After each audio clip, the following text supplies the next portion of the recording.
Yeah, this is me. Hi, it's Bill Stevenson. Hi, how you doing? Fine. Frank's here too. How you doing, Bill? Fine. So, where are you now? I'm in Rockford, Illinois right now. How's this latest tour going?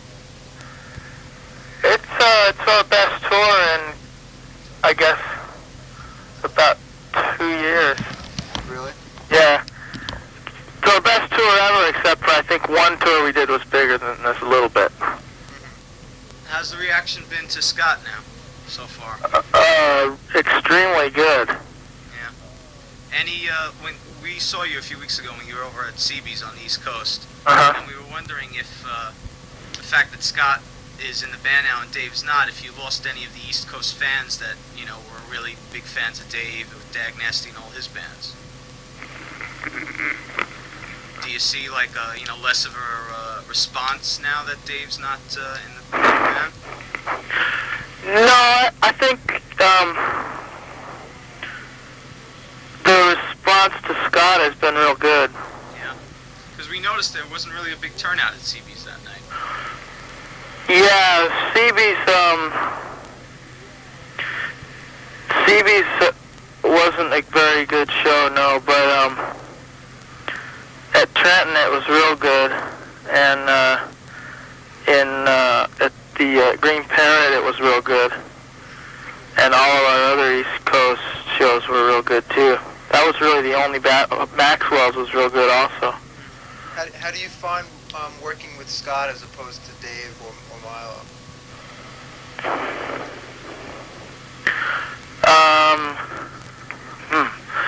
I find it very similar to working with Milo. And I find it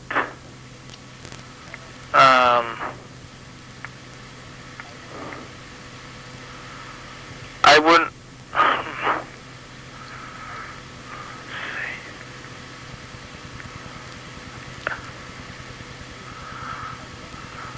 Is it more comfortable, maybe? I think Scott. Let me see.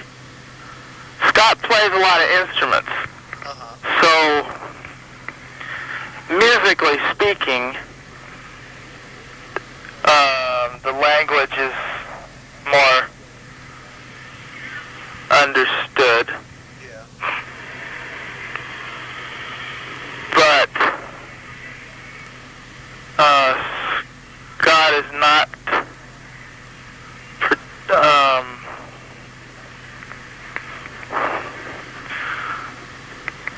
let's see. I can't really figure out how to explain this.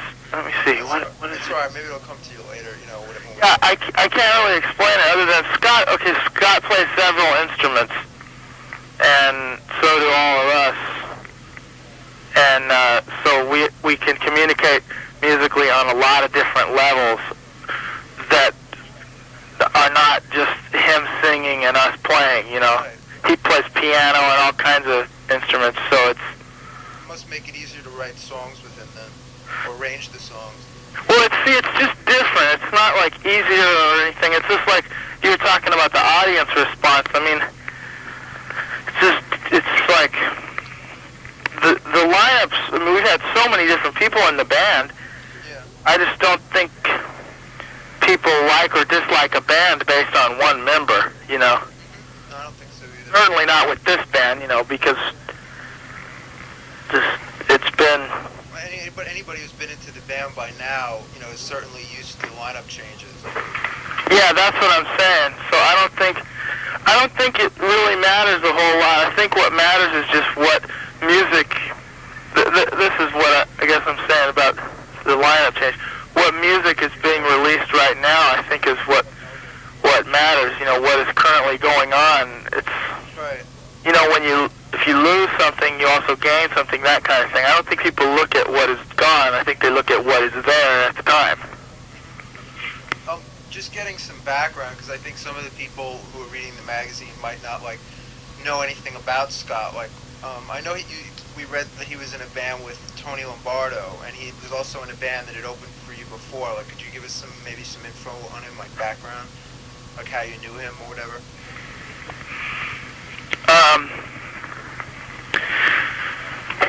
It started when Tony was putting a band together. Tony was the original Descendents bass player. Right. And he put out the word that he was looking for a singer, and we hooked him up with Scott, and just through, we had met him on tour, and so Scott ended up coming out to LA and singing for a while with Tony's band, and it kind of fell apart for one reason or another. And then... Was that the band Three Car Pileup? No, then Three Car Pileup was after that. Okay. And then Scott was living right with us in our building for a long time, a couple of years, and is that how he got? I had recorded demos with their band, Three Car Pileup, and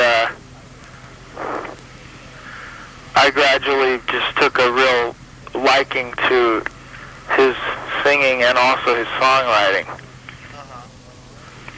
And then when Dave said he didn't want to tour, or tour as much, then we just figured we might be better off with Scott, and so we called Scott, and he said he would do it. Right. Was there any kind of bad feelings with Dave? I mean, because I guess no, not at all. No. That's good. How did just changing its topic a little bit? How did the Tony Lovato songs end up on the new album? Well, it's just Tony is still a real good friend of mine, particularly, and everybody's. I mean, I've known him for 10 years now. He was in the original Descendents lineup with me and Frank. Right. And he had these songs that we thought were pretty interesting, and mainly, I guess, out of kind of just a friendship thing, we just decided we'd record a couple of his songs. But I mean, the songs are good, We like the songs, I mean, of course, but it's more like because it's Tony, you know what I'm saying? Right. So we did that. How about the contributions that Scott did on the new album? Were those songs that he had written before he joined the band? And yeah, he already had those. Like that song "Mary." That was my favorite song for a long time before we started playing it. I really liked it a lot. It was my favorite song for about 6 months. And then I guess once we started playing it, I lose perspective on it to the point where I don't know what it sounds like. But I remember before he was in the band, I heard that song, and I just thought it was really great. And I hadn't really heard the other ones too much. I liked No Traffic. Yeah, that's my favorite song on the new album. No Traffic I hadn't heard as much. And the song Box was I hadn't really heard at all. So, but Mary I liked. That was my favorite song for a long time. Some of the last two you mentioned are kind of a little bit of a different style. They're not as straightforward as some of your other stuff. Do you enjoy sometimes doing stuff that's a little different? We've always tried to come up with new music. I think that's what keeps the band going, is the music and the new ideas.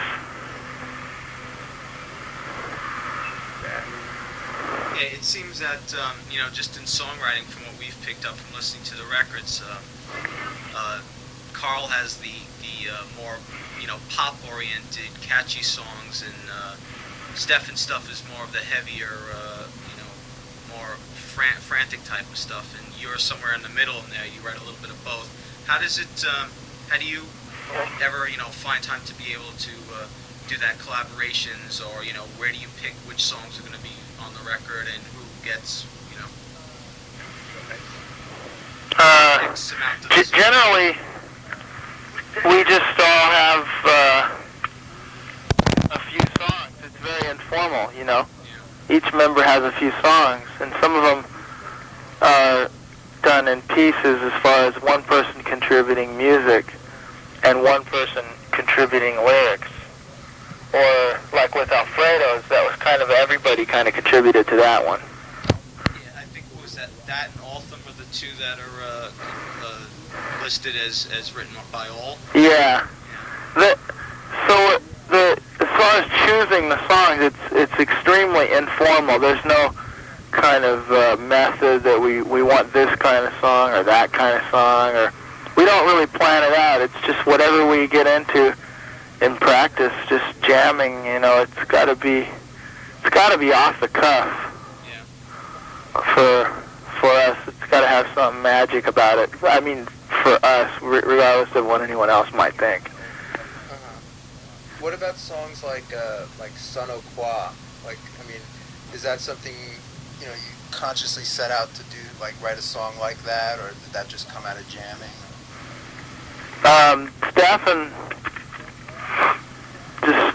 That's Stefan's song, and I'm not really sure. It's his song, you know. I guess with that song, there's a certain like intentional, obnoxious quality to it. Yeah. And that, I mean, it's intentional. Yeah, we were the two guys at the CB show who kept yelling for Son au Quoi. Oh, really? And we were like, yeah, it's Son au Quoi. Well, that's right. I remember that now. What about, I thought Check One was kind of interesting on the new album too, because it was the first song you did in that kind of style since maybe like Kids on Coffee or something. Was that, you know, something you'd gone away from for a little while and then, you know, wanted to do a faster kind of song again? I don't know. It's like I was saying, I don't really think about what we're doing there is classifying that song, and we just kind of come up with them, and I guess we let other people classify them or something. I see what you mean. You just like whatever comes out. Really. Yeah, I mean, I have these notes and stuff. I mean, the guitar, the notes. I had those notes, and then it kind of got carried away, and I was just playing the notes, and it's kind of a frantic thing, and I was just down on myself and everybody in the world for being such worrywarts, and so I just decided I would come up with something that was just a total frenzied statement for like doing and not doing, you know, Yeah. doing things. I wrote it just to give myself a kick in the ass, I guess. I don't know. I was gonna say, while we're on the subject, Tempo, I guess it is kind of fast, but I mean, we've always done songs like that back to, you know, the first things we've done. I mean, if you're talking about the tempo, the speed. Well, I mean, I was just saying, the first two All records didn't really have much that was, you know, like that. Oh, I see what you're saying. Oh, that's just coincidental. It's just, you know, coincidental. We got these songs, and we're going to play these songs, and Right. there's really no method to it at all. do you write a lot of the material while you're on the road, since you usually tour so constantly, or where do you usually write most of the stuff? I guess, yeah, we all pretty much write a lot of stuff when we're on tour, yeah. In the van or something like that, or? Well, that one, yeah, that was a very like in the van kind of song. All right. When you write a song, do you like, and then you bring it to the other guys, like, do you like have an idea of how you want all the instruments to sound, or do you just bring them kind of like a rough idea of the song and let everybody else flesh it out? Okay, yeah. Speaking for myself,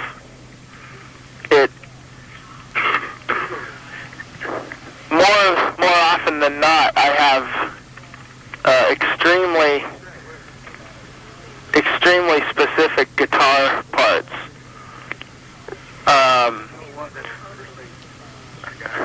I guess, typically, riffs similar to, like, that opening guitar part in She's My Ex or something. Right. Like, that is a typical thing that Bill uses in like, songs, I guess. I don't know. I mean, that's just how I play the guitar, you know what I mean? Right. I don't know. And so, but, I mean, the songs are usually open to interpretation by any and all of the members, but for the sake of showing it, usually I'll write on the guitar, and so that'll be the one part of the song, besides the lyrics and the melody, that are fairly well worked out. Right. But in other cases, the more flexibility is there for guitar, or well, there's more flexibility for the other members to do more. I guess like with Stefan's stuff, he usually just writes the guitar parts, and sometimes he has ideas for the drums. But like usually Dave or Scott or Milo or whoever it was would write lyrics for his stuff and melody. And Carl would usually have a song and some bass parts and like lyrics and melody, and then leave the guitar and the drum parts kind of up in the air. So you see, basically, there's lyrics and melody, which whoever wrote the song kind of has an idea, and then they'll choose one particular instrument to introduce the song with, and those chords or riffs usually maintain their way all the way through the progression of the song. I mean, in terms of the band, developing it, usually some of the original like chords or riffs aren't usually done away with. The person wrote it with on whatever instrument. Like the song "Mileage," that song, like on "Milo Goes to College." Yeah. Like I wrote that on bass because I didn't know how to play guitar really then. I wrote that on bass, because it's just all bass notes, and I just came up with simple chords. Or like Scott wrote "Mary," just simple bass notes, and we, came up, and he wrote the lyrics and the melody, and or like Box, that's one that just had a real simple bass note structure, and we just turned it into, all out. You know how that one sounds? I mean, Yes, yeah. all these weird things going on. So some of them, like "She's My Ex" was kind of fixed from the start how it was going to sound, and Box was really one that left us room to develop it into something. Well, Box seems very like syncopated. It's got a lot of like strange time changes and stuff like that. Yeah, we did a lot with that one. It's kind of a country song, I think, in its basic form. Kind of like a sitting on your bucket with your guitar, like on your porch, kind of a deal. Yeah. And then we turned it into something, I don't know what.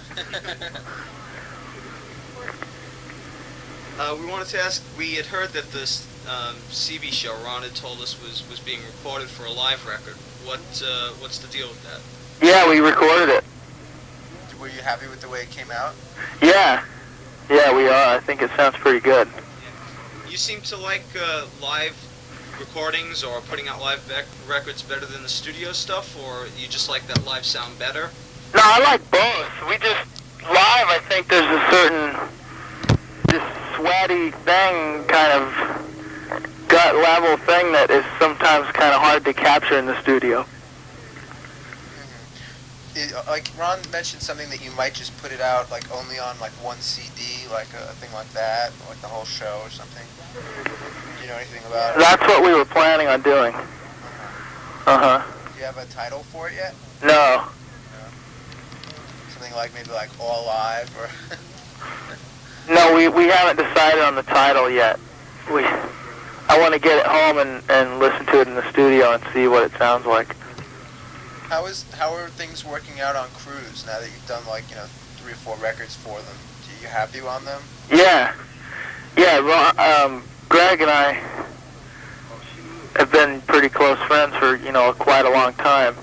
And Ron, his main man there, is really efficient, really, really diligent and easy to get along with, too. Yeah. So I'm pretty happy with it. What about, I thought, on the extra tracks on the new record, you did like a cover of Hot Rod Lincoln. Uh-huh. And I think if I'm correct, that's like the first cover, you've ever done on a record. No, we did Windy. Oh, that's We're right. on Enjoy, we did Windy. Oh, that's right. Yeah, I totally forgot that. But I mean, But as far as the idea goes, yeah, we're not real big on cover songs, no. Yeah. What made you decide to do that one? It was real spontaneous, It was like, hey, let's do Hot Rod Lincoln. Okay, and then we recorded it. Yeah. Very, very spontaneous. And well, I don't know why. We just. It sounds kind of hip, Yeah, I like the spoken parts. It's really funny. Yeah, it's good. We wanted to ask, how does it feel now that obviously since Scott joined the band, you started to do Descendents material. Does it feel like a little strange, or what's the reaction now that you're starting to do that stuff again? The reaction. Your reaction, the fans' reaction, the reaction in general. Oh. Well, we never stopped. We just did radically less of them. Right. And now we're doing more. Did a lot of that. It wasn't. See, there again, it wasn't conscious. It just maybe it had something to do with my wanting to be sure not to make Dave uncomfortable with respect to trying to like replace Milo or something, or fill Milo's shoes or that kind of thing. Dave, I think, just didn't want to be in that position, and I mean, I didn't want to put him in that position. Yeah, you don't want people comparing, he's doing it differently. Yeah, but Scott, who we've been really good friends with for a long time, and who also happens to be pretty close friends with Milo, there wasn't ever a thing there, you know what I mean? There wasn't ever a problem of we just played them, Right. Do you enjoy playing them again? What? Yeah, oh yeah, I mean, I always did, and I still do. I like them. I like all the songs. Has Milo seen you guys play with Scott yet? Oh yeah. Do you know how that makes him feel? Does he enjoy it? Or? Oh, yeah, he's been coming to all the shows now and coming up and hanging out more now, yeah. That's good. Do you think people now, I think when All first came out... Remember, because when I played him the tape, he just, took the tape and just sat down in front of the ghetto box and listened to it for 5 hours straight. He was, possessed by the devil or something. Well, that's good. I mean, critics or something can say whatever, I just don't care about that, but that's my best friend, and if he likes it, that means everything to me. Yeah. And if he doesn't like it, that means everything to me, How's his biology going? It's going good. Did he graduate yet, or? Was that something, that he knew he wanted to do when he joined the band, or did he just decide that, after a while? I don't actually know about that. I think we were just kind of playing it as we went along. Uh-huh. Is there, is the same thing like you were saying about, not wanting Dave to have to sing Milo's songs? Because I noticed at the CB show you didn't do any of Dave's songs. Is that, a kind of thing where you don't want Scott to have to sing Dave's stuff, or? No, I think it's more,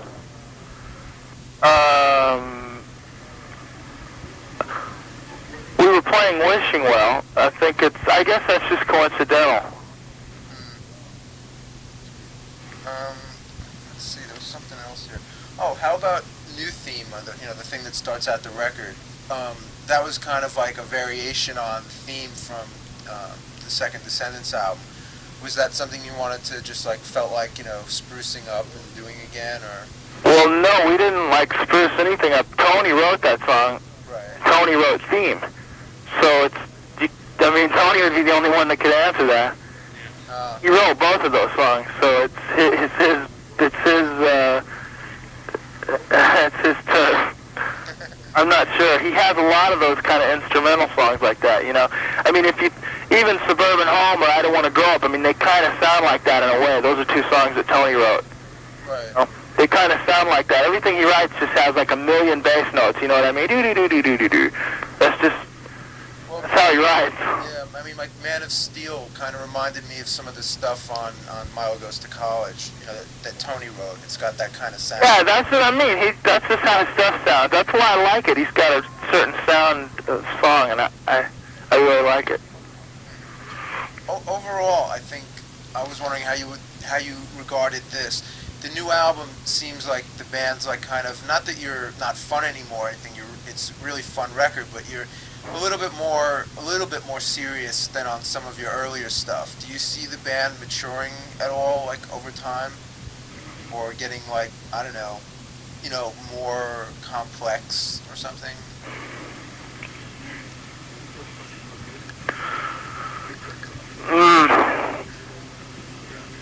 Well, I mean, until they figure out a way to stop the aging process, I mean, I guess people tend to get older and older as the days go by, but as far as the energy of the band or the direction or the funness, I just think that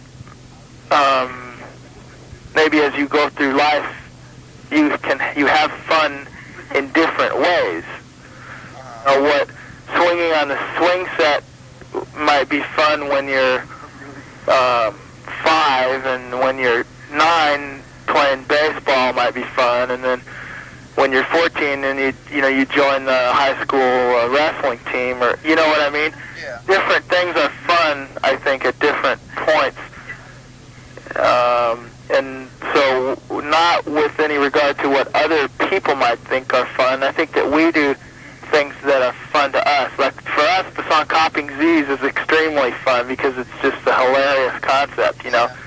It's like this warped blues thing about just like wanting to sleep in and like putting the pillow over your head and telling everyone to go away.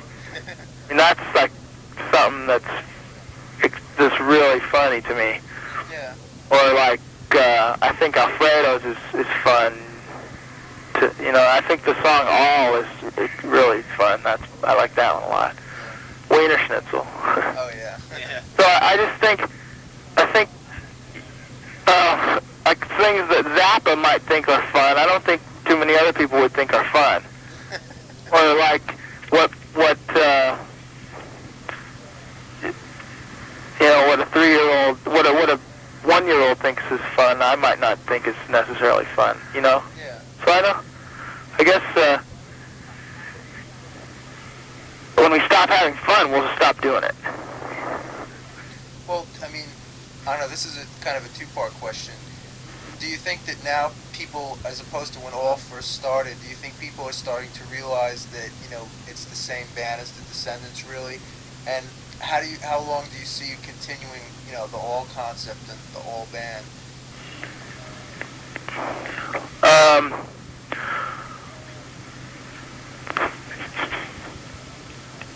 I couldn't really answer how long. I mean, just for right now, you know, just until forever, till something stops me. And as far as the people go, I guess, well, this tour has been you know, bigger than a lot of the tours we used to do. You know, I don't know. I guess the crowds are bigger now, so I don't know. I guess you guys came to the CB's thing though, so that's kind of different. You know what I mean? Yeah. You guys, that was a small show. I don't know what the deal was there. Yeah, no, I think the response is good, and the record sales and all of that. I don't think there's any void or whatever there. No. Well, I had seen the first time you guys had played Siberia, I think March of '88 or something, the first time you were around with Dave, and I came to check you out. And I was surprised that I had just gotten the record a week or two before, and there were so many young kids, and they all knew the words, even to the new songs that had just come out at that time. I think you were playing Skin Deep and Postage, and I didn't even hear them before. Yeah, I mean, our people that are into our music are into it, you know, and just changing the name, you know, was just something we did, and it's done. Yeah. think everyone's pretty hip. Or if they're not, then they're not hip, you know? I mean, that's fine if they're not hip, and if they are hip, good, you know? We want to ask about the covers of all the records done by Carl. How did does everyone like that stuff, or whose idea was it to have Carl draw those covers, and the little concept behind Allroy? Who came up with that?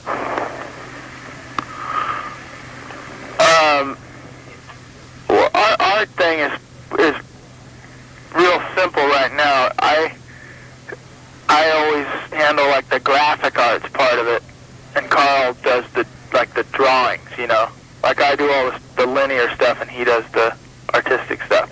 But now we got Scott who does these drawings. They're really, he's just got his own style. I couldn't describe it, but some of it'll be surfacing here. So maybe they'll both do them together, or one of the, alternate and stuff. Because none of us can draw. Me and Stefan can't draw at all. And Carl and Scott can draw really well. How far ahead do you plan your next records? Are you already looking towards another album, or do you looking toward it? But we haven't started recording it yet. We just have, each person has a few songs. I work pretty slowly on songs, I think. I don't know. Well, we noticed too something that was interesting on the first All album.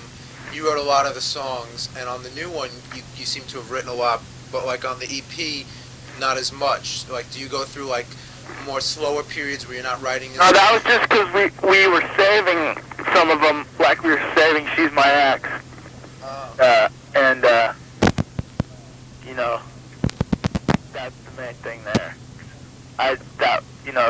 That's my best song or something. I didn't want it to come out on the EP. Yeah. Those songs, the Just Perfect and She's My Ex, Postage, are those all about the same girl you've been going out with, or? Yeah. What's her reaction to hear these or see them performed and stuff? Does she get embarrassed, or?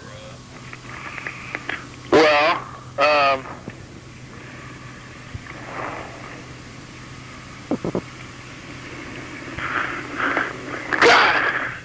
I guess maybe a little bit. She's heard them so many hundreds of times that I don't think, she's probably just,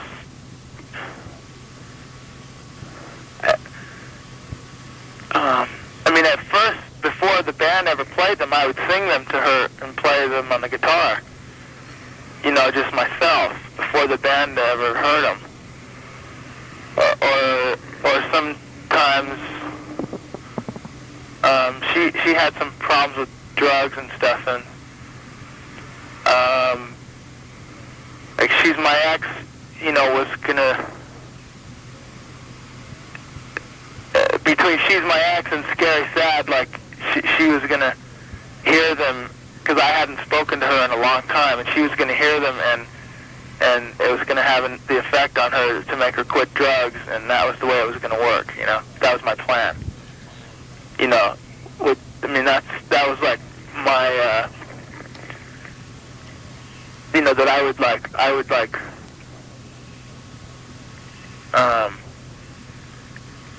win her over by that my songs would move her so much that she wouldn't be able to stand herself, and that she would quit taking drugs and be my girlfriend. We don't want to get too personal, because I don't want you to answer any questions you don't want to. But did everything work out? Is that how the plan was it successful, or? Yeah. Oh, great. Oh, great.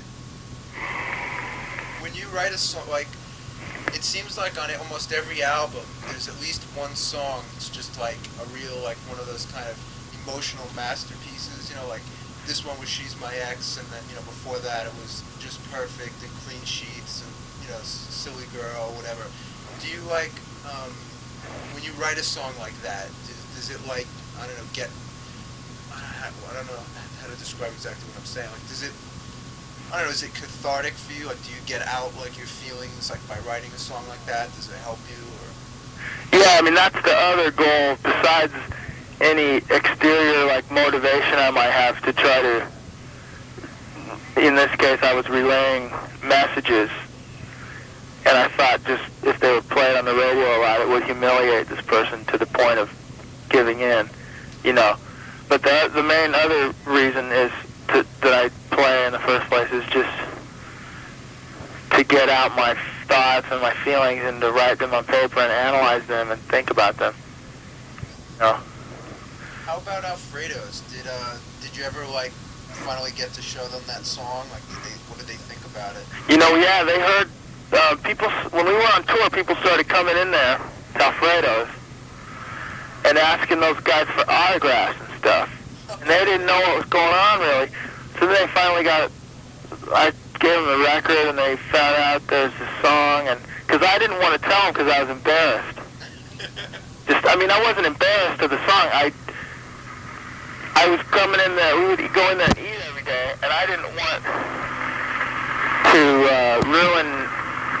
I thought maybe if they didn't like the song or something, or they might be offended or something. I didn't know, so I just never told them. And then eventually, they found out, and they liked it, and they actually invited us down there for like a little party a couple times, and they gave us this kind of cool, like a plaque thing. They made a copy of like their menu and the lyrics to our song, and they kind of put it in this little frame and stuff. It's kind of cool. Oh, that's neat.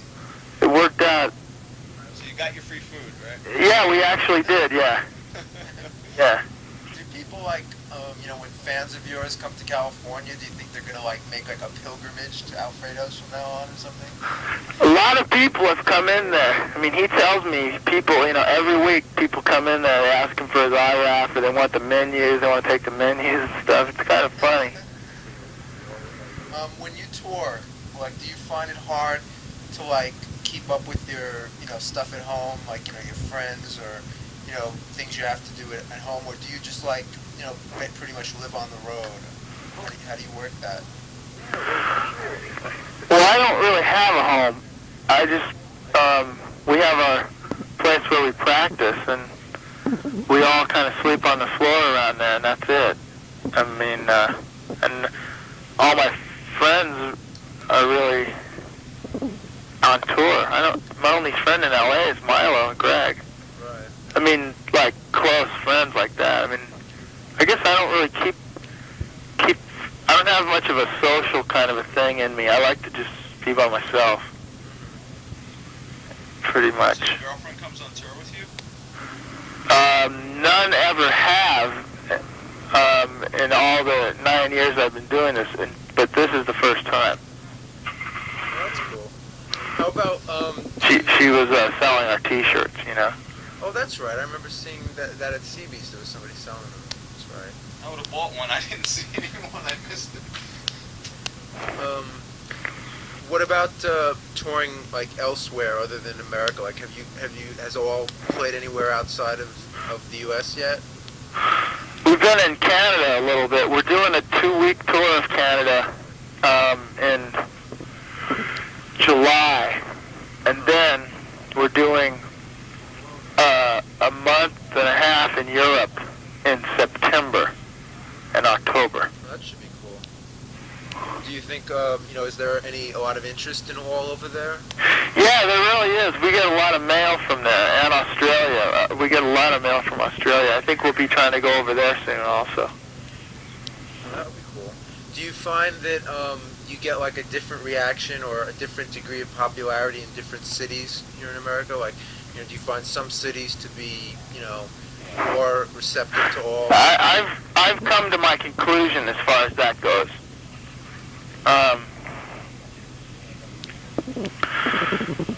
The more hip the city, New York being the hippest,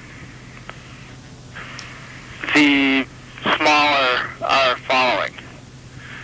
The more down to earth, just plain people, the city, the bigger our following.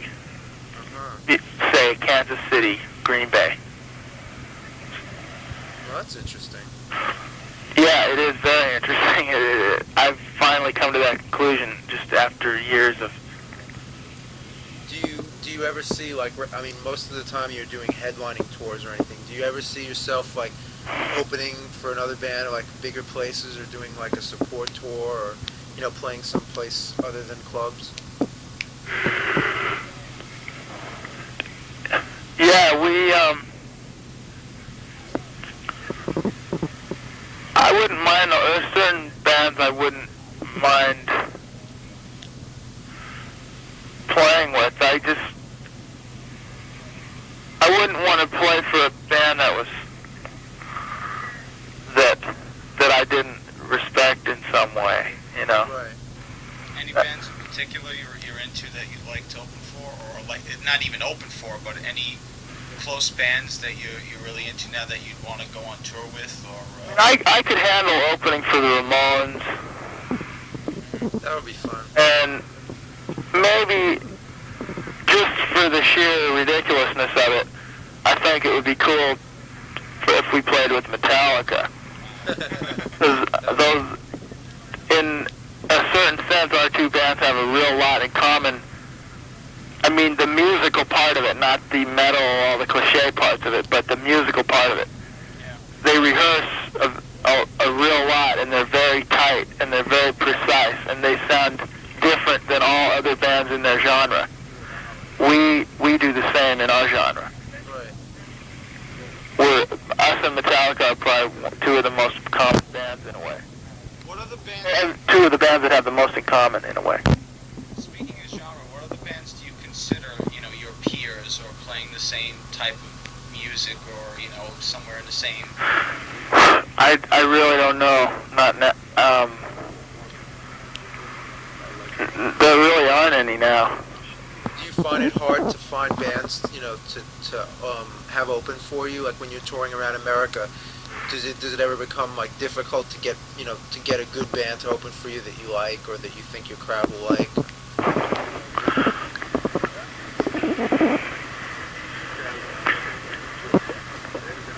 Punk rock or underground bands, or just like mainstream bands. I mean, there's a lot of poor or mediocre ones, and there's very few good ones. Yeah. I know the two times I think a lot of times bands form in some kind of worship of other bands, Yeah. and they sound that way. And a lot of times bands form without any real knack for playing their instruments, and they sound that way. I'm not making some kind of musical statement here, musical elitist thing. That's not what I'm saying. I'm just saying that a good band is a good band, and a lame band is a lame band, whether it's Bon Jovi or some lame punk rock thrash band. You know? Yeah, we thought the band that had played just before you came on at CB's was rather lame, and we thought that there was a reason you lost a lot of the crowd. We saw a lot of people walk out after they went off. Well, I think the Electric Dick.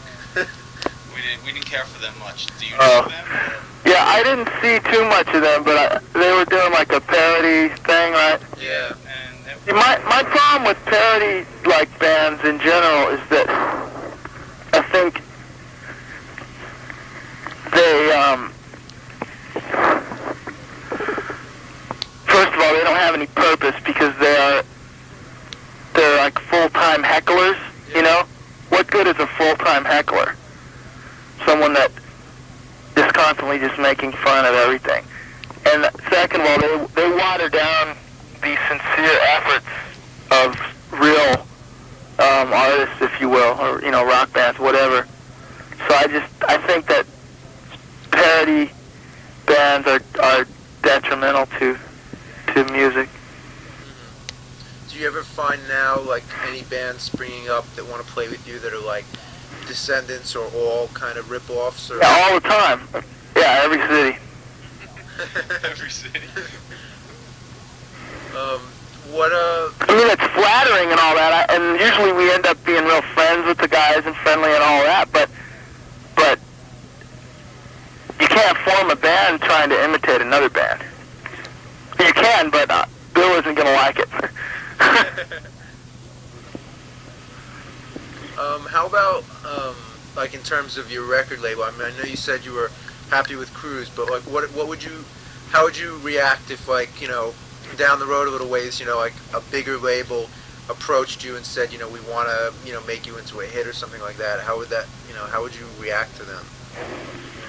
Well, the major label thing is tricky business, and you have to be careful with that. I mean, we've been approached by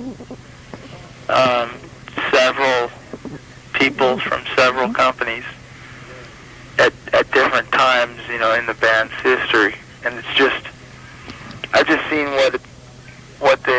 how it's worked out for like a lot of my friends' bands, you know, the Huskers and just other people.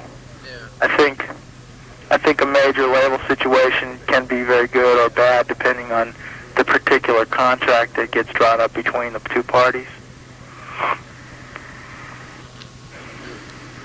Do you have any like concrete plans for, like, you know, where you want to, like, you know, what kind of records you want to sell or anything like that, or do you just not really care how much the records sell? Or my ambitions as it relates to the band would be strictly musical. As far as the business aspects of it, we do what we can to further the band progress, but we don't have any financial goals or anything like that, because those in a way would run contradictory to the type of music we're playing, since there's no market for what we play because it's raw and obnoxious and most people can't stand to listen to it. yeah, I guess so. I mean, sometimes though you wonder like what it would be like if like a song like She's My Ex or something like that could actually be like played to every person in the world. You know, I think it would really appeal to a lot of people that wouldn't listen to something, you know, or would think it would be bad without listening to it. You know what I mean? It's more accessible than you know, maybe other stuff you've done, but there's always seems to be a couple of songs on each record that really could click in, let's say, you know, the lower reaches of let's say a chart or something like that.